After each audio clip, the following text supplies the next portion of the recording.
For 2 weeks in Genoa City, calm is nothing but an illusion. Under the glittering lights of Newman Towers, Chancellor Winter's boardrooms, crimson lights, cozy corners, and the chaotic Abbott mansion, buried secrets push their way to the surface. Relationships fracture, alliances twist, and one explosive revelation sets the entire canvas shaking. These next 14 days, they're the most unpredictable Genoa City has seen all year. Week 1, leaked secrets rock Genoa City. Audra gets blindsided.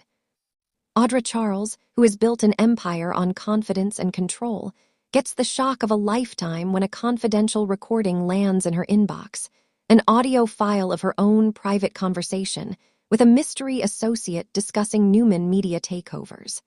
Someone has been spying on her. Someone who knows exactly where her cracks are.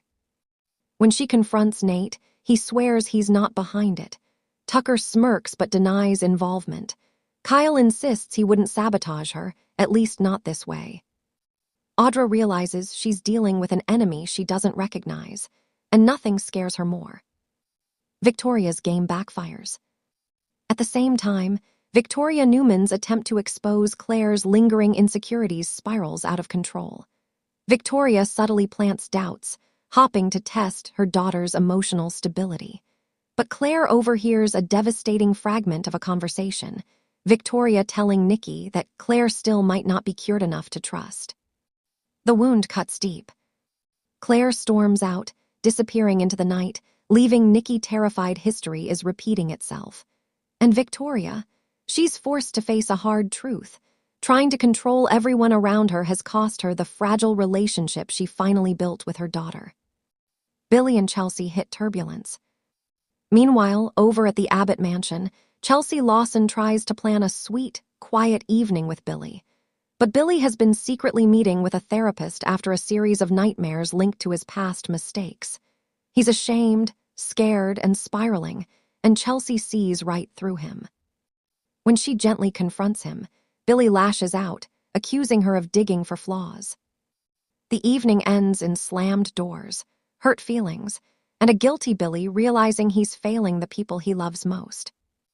Week 1 ending. A leaked email changes everything.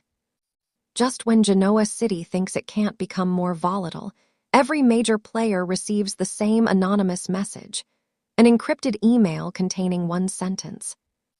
The truth will come out in 7 days. The town becomes a powder keg. Who sent it? What truth? And who's about to get exposed? Week 2. Wild meltdowns take over. Sharon reaches a breaking point. After days of trying to ignore her own growing anxiety, Sharon finally snaps when Faith calls with upsetting news. Jordan has been denied parole again, but someone has been leaving anonymous, sympathy cards for prisoners connected to Jordan's past. Sharon can't shake the feeling this is a warning. During a tense moment at Crimson Lights, Sharon melts down when Adam lightly suggests she's reading too much into things. She shouts that he has no idea what it's like having her family targeted, then bursts into tears. It's raw, real, and brutally honest, and Adam realizes Sharon is more shaken than she's letting on. Diane versus Ashley, round 97. Despite Jack's attempts at diplomacy, the Abbott house breaks into chaos when Diane accuses Ashley of feeding boardroom information to an investor Jack hates. Ashley, tired of being painted as the villain, fires back with brutal honesty. Harsh words fly. The argument gets so heated that Jack orders both women out until they can act like adults. Diane storms off furious, Ashley storms off hurt.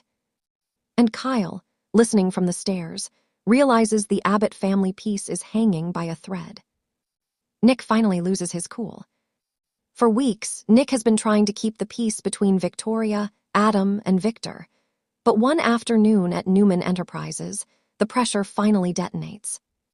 Victoria blames Adam for Claire's disappearance. Adam fires back, reminding her she's the one who broke her daughter's trust. Victor roars at both of them for disrespect. Nick steps in to mediate, but Victor dismisses his perspective entirely. Nick explodes.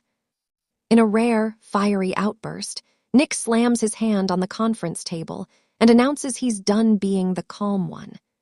He tells all three Newmans exactly what they don't want to hear. Their constant power games are destroying the family more ruthlessly than any outsider ever could. The room goes silent. Nick walks out, and no one tries to stop him. Midweek 2, the anonymous threat strikes. As promised, 7 days after the email, the full truth drops like a meteor. A second encrypted message is delivered, containing a video, footage compiled from hidden cameras placed in various pieces of office equipment across Newman, Chancellor Winters, and even society. Private conversations, secret meetings, confessions, arguments no one knew were being watched. Only the first 10 seconds play before the screen goes black, but that's enough to terrify everyone. Someone has been spying on Genoa City for months, and they're only just getting started. The very special episode, The Truth We Carry. The week ends with a beautifully written, emotional standalone episode, one devoted to Claire. Following her disappearance, Claire wanders into the park, remembering the childhood she never got, the pain she endured under Jordan's manipulation, and her longing for a family she still feels she doesn't deserve. The episode intercuts between Claire speaking to a therapist in flashbacks and scenes of her walking through the park at sunset, reflecting with heartbreaking honesty. In the final moments, Victoria finally finds her daughter sitting by the lake. No drama, no yelling, just two broken people trying to heal. Victoria apologizes, truly apologizes, for her fear, her doubts, and her mistakes. Claire allows herself to cry as she falls into her mother's arms. It's quiet, it's emotional, it's everything a very special episode should be.